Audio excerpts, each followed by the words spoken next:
Hey there.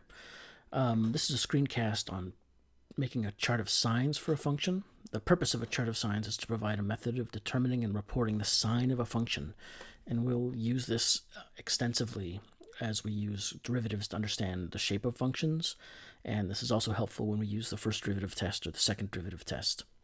Often in the service of drawing a function, but often in service of finding maxima of function. So in this example, or in this screencast, I'm going to do 4 examples.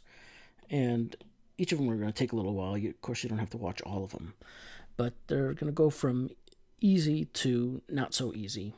The most challenging one is probably going to be example 3.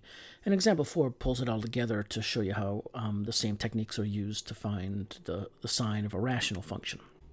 Yeah, so follow along, and I'll use the first example to show you the steps that we go through, and on the following examples, I'll just go through those steps a little bit more quickly. So let's start on a new page. So example 1, let's find where this function, x squared minus 1, is positive and negative. So we're going to find the chart of signs for this thing. So step 1 is to factor the function. And so our function, x squared minus 1, this is a difference of 2 squares, so you know that you can factor it in this way. Right? Think of x squared minus 1 is the same thing as x squared minus 1 squared. So those are the factors. So the next thing we're going to do are plot the zeros of the function on a number line.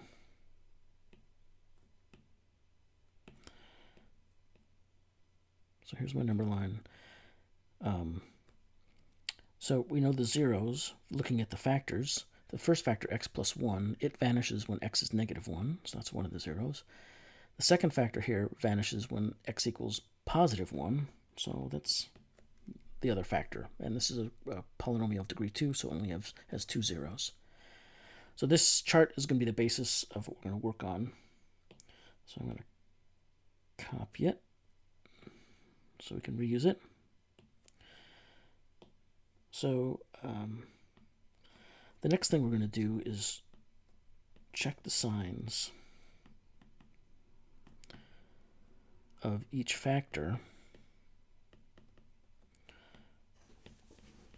on each subinterval of the number line.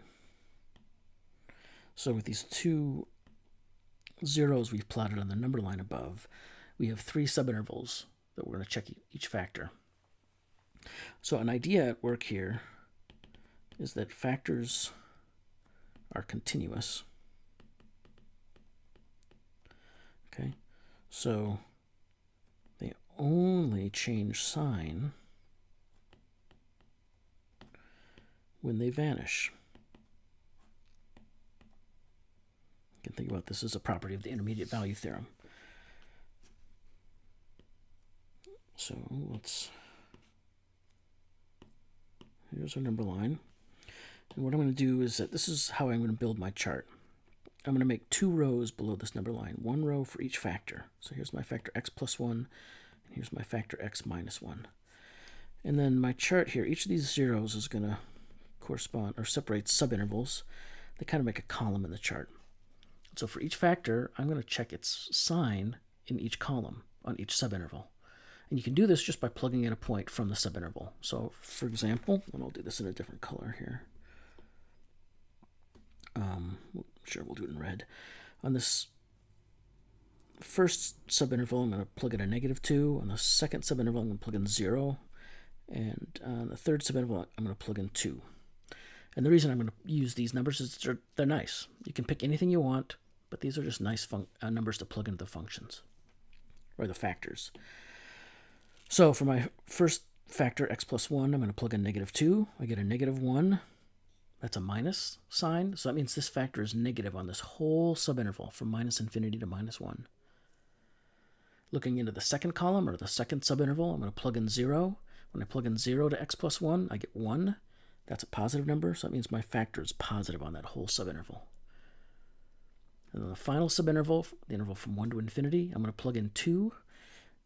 2 plus 1 is 3. That's a positive number, so that means my factor is positive on that whole subinterval. Okay? So this is these are the signs of the factor x plus 1. We'll do the same thing for the other factor, x minus 1. Plug in a negative 2, I get a negative 3, so my factor is negative on that subinterval. Plug in a 0, I get negative 1, so my factor is negative on the second subinterval. Plug in a 2, I get 2 minus 1 is 1. That's positive, so my factor is a positive on this entire subinterval. Okay, so in the next step, we'll put all these together, but let me copy this so we can reuse it.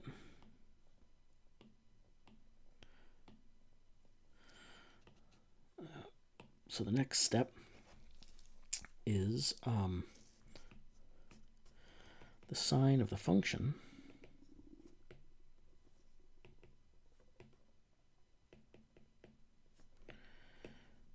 is the sign of the factors.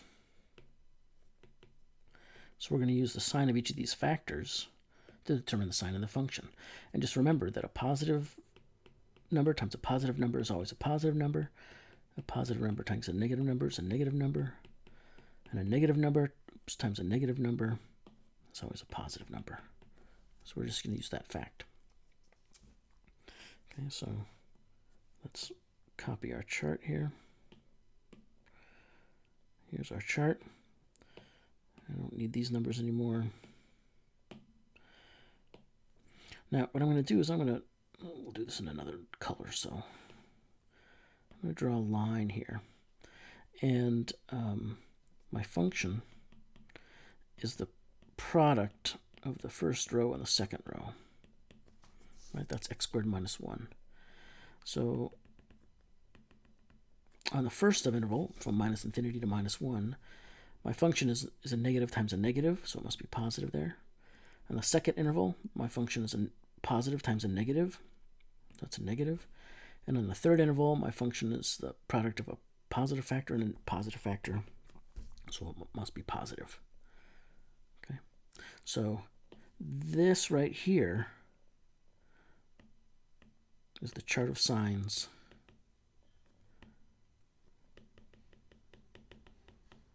for x squared minus 1. That's what we're going for, right? So now let's check it out. Let's see what the function looks like.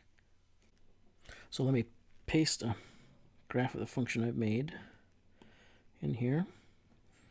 I'll blow it up a little bit so we can see. So there's the graph of x squared minus 1. And you can see, I'll mark this up a little bit, that, my chart of signs says my function's positive from minus 1 to 1. Here you can see here's minus 1, and indeed, all the way up to minus 1, the function's positive. And here, my chart says it's positive above positive 1, so here's positive 1, where it's 0. You can see my function's, its graph lies above the x-axis here, it's positive. And then, in between, here, you can see my function's negative. So that's how the chart of signs corresponds to the actual graph of the function. And having the graph of the function here is a nice way to check your chart of signs. Okay. So I think this screencast has gone on long enough. I'll make a part 2 where I do the other examples. These don't need to be too long, but this gives you a sense of how to make a chart of signs. All right. See you in a minute.